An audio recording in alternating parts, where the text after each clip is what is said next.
Lundi 18 juillet, un groupe de Ouïghours, la minorité ethnique dans la province du Xinjiang, à l'ouest de la Chine, déclarait que la police chinoise avait tué 20 Ouïghours lors d'affrontements entre les deux parties.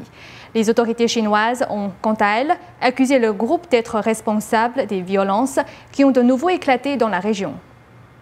Des violences ont de nouveau éclaté la semaine dernière dans la province du Xinjiang, à l'ouest de la Chine. Les tensions ethniques entre Chinois Han et la minorité ethnique ouïghour se poursuivent depuis les affrontements mortels qui avaient éclaté en 2009. Des manifestants auraient attaqué un commissariat dans la ville de Hotan lundi dernier. Les autorités chinoises accusent des terroristes de cette attaque qui a fait au moins 4 morts, tandis qu'un groupe de Ouïghours affirme que la police a tué 20 manifestants pacifiques. Xinhua, l'agence de presse officielle du régime chinois, a rapporté que des policiers de Hotan avaient abattu des manifestants qui avaient attaqué le commissariat, pris des otages et mis le feu au bâtiment.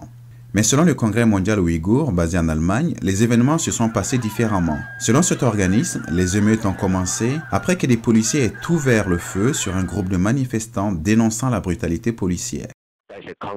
Les autorités chinoises ont ouvert le feu sur les manifestants. Pour l'instant, on nous a dit que 20 Ouïghours avaient été tués. 12 autres ont été blessés, dont 3 gravement.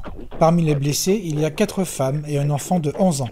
La province du Xinjiang, riche en réserves de pétrole, abrite une large communauté de Ouïghours musulmans. Ceux-ci se plaignent depuis longtemps de voir leur culture et leur religion réprimées. Le régime chinois maintient un contrôle sévère sur la région et attribue les soulèvements aux terroristes et aux séparatistes. Les autorités chinoises ont envoyé une équipe antiterroriste dans le Xinjiang après les affrontements de lundi dernier selon la presse officielle. Selon le Congrès mondial ouïghour, les routes menant à Hotan ont été fermées et plus de 70 personnes arrêtées.